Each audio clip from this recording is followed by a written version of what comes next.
First things first, guys, I have to give you major props for just sticking through me the last couple days the way you are, because I haven't really been talking about Dragon Ball fan mangas the last week or so, and that's mainly due to the fact that Dragon Ball Super Broly aired in Japan and the hype train is just rolling. I mean, it comes out in less than a month, I believe, or maybe exactly a month at this point. Either way, I'm excited to watch it. I know a lot of you guys are gearing up and ready to watch it. So I have taken a little break from Dragon Ball fan mangas, but I have some really interesting ones coming up this week. So make sure you stick around. I'm going to have some talking about Broly, talking about Vegeta, and of course, my girl Android 18.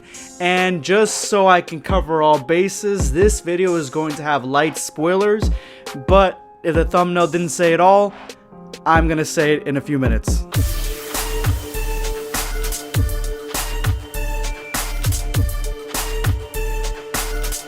Know your place, worm. Prepare yourself. Damn Saiyan. Before I begin, as I normally do, I wanted to talk to you guys about something that I did last night, and that is watch Spider-Man Into the Spider-Verse. And I think this movie is significant because it's another animated movie directed at a higher, older audience, similar to what Dragon Ball Super Broly is trying to do. And the fact that it's been getting so much critical acclaim, and Dragon Ball Super Broly in Japan is also getting critical acclaim, well, to me, that signifies that Hollywood, movie studios, everybody is going to be taking animated properties that are directed at adults far more seriously than they have before. I mean, I can even see like an Avatar movie that's animated for the big screen. I can see a Naruto movie animated for the big screen for everybody. My Hero. I can see a bunch of different movies. I can see them continuously doing more movies like they have done in this Spider-Man style. And I wanted to go ahead and give you guys this heads up that the movie is straight up fire. There is so much heart, so much stylistic choices in the artwork, the way that everything pops. Every second of this movie pops, similar to how people are coming out of Dragon Ball Super Broly telling us that the movie pops and is so vibrant and engaging and the animation style is next world. This movie does the exact same thing. It's got new animation styles that we've never seen before. It just flows so well. Plus, the story is just there. This is by far, in my opinion, the best Spider-Man movie and one of the best animated movies of the entire year, if not one of the best animated movies in the last 5 years. It's really that good. I would say if you're ready for a good time, if you have kids, because I took my sons, if you have kids, go ahead and take them to the movie. They're gonna have a blast. My kids didn't even move out of their seat, didn't make a peep. They were wholly engaged in this movie. It's just so much fun, guys, and it does have a Stan Lee cameo in here. I'm not exactly sure if this is his last one, but everybody in the movie theater fell silent and it was extremely emotional. I'm telling you guys, you have to go watch this movie and support it. Go ahead and support it, and then in a month you can go ahead and support Dragon Ball Super Broly when it drops, because these guys, these two movies are riding the same wavelength. But let's get to the point of the movie, because that's why you guys came here. I wanted to just go ahead and gush a little bit about the movie that I had just watched. Let me know in the comment section below what you guys thought of Spider-Man Into the Spider-Verse, because in my opinion, supporting this movie is the same as supporting Dragon Ball Super Broly. I wanted to do a light spoiler warning to cover all bases, because I didn't want people coming at me telling me that I spoiled the movie for them, even though everybody on Twitter is talking about this. People are making videos about this, and basically my video title and thumbnail probably would have already told you what the video is about and what I'm talking about in this movie. But Geekdom himself said it, Geekdom 101, this is not a spoiler. He states, it's a storyboard shot of Goku going from red to blue. Notice the middle shot. That's Ultra Instinct, homie. Artistic choice? Maybe, but it's too coincidental. The crowd even reacted in the movie theater. I'm totally telling you, it is an Easter egg.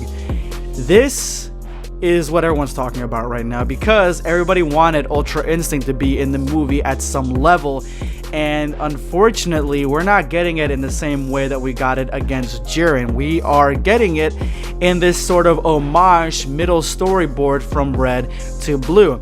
So what does this mean, guys? Is this a whole new transformation that we're gonna see in Broly? Is this adding to the level of ferocity and Ultra Instinct-like dodge abilities to Blue that we've seen in the Tournament of Power when Master Ultra Instinct was facing Jiren?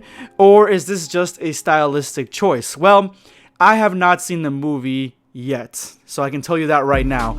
I have not seen the movie yet. I don't know what happens after he goes blue. If I watch this movie, I could tell you 150% if this is a stylistic choice or is this actually Ultra Instinct being used in Super Saiyan Blue in a way, because after he goes into Super Saiyan Blue, if we see some superior dodging capabilities in the same animation style that we saw it in the Tournament of Power, you know how he just dodges and he leaves sort of a chemtrail? That trail that he leaves behind him, that is Mastered Ultra Instinct, or even just Ultra Instinct Omen in a nutshell. So if that ends up happening while he's in Blue in the movie, well guys, then yeah, he's using Ultra Instinct in Blue. But without watching the movie, going off this tweet and actually going off another tweet from Geekdom, check this out. Geekdom states, yes, Vegeta's hair does indeed turn green before it goes red in the movie. No, I don't get it either, but it happened. And he's talking about the UI coloring between red and blue for Goku. So what does that mean? Well, I feel like Geekdom's leaning more in the direction that this could possibly be UI, because he even states in this tweet, and yes, Goku does do UI for a second when he went from red to blue. Many people missed this, but it got a massive reaction in the movie theater. So if he's just powering up, I'm not exactly sure what the benefit would be just to go into UI right before he goes into blue.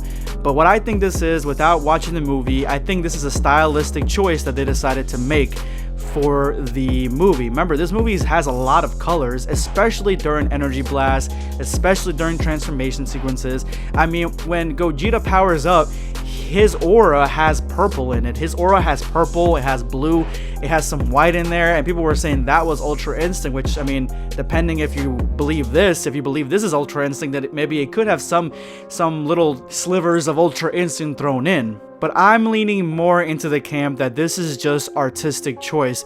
This is an artistic choice made to make everything pop even more, and maybe they added UI, or what looks like UI, between Goku's red and blue to show us and to give us an Easter egg, as Geekdom said, that hey, we still remember UI. We wanted it to be in the movie, but we are leaning more to Gogeta because we had just done UI in the Tournament of Power. Maybe that's the reason that they decided to do that. Now, if I'm thinking of this as actually being UI, if Goku does use some more advanced dodging techniques while he's in blue because he has some UI inside of him, well, then number one, I would say that is an interesting take on Mastered UI. I think that's an interesting take because of the fact that I always thought they were going to use it as sort of the ringer type of transformation, that when Goku really needed it, everything else failed and we didn't know what else was going to happen. He just turns Mastered UI and beats the bad guy or beats whoever.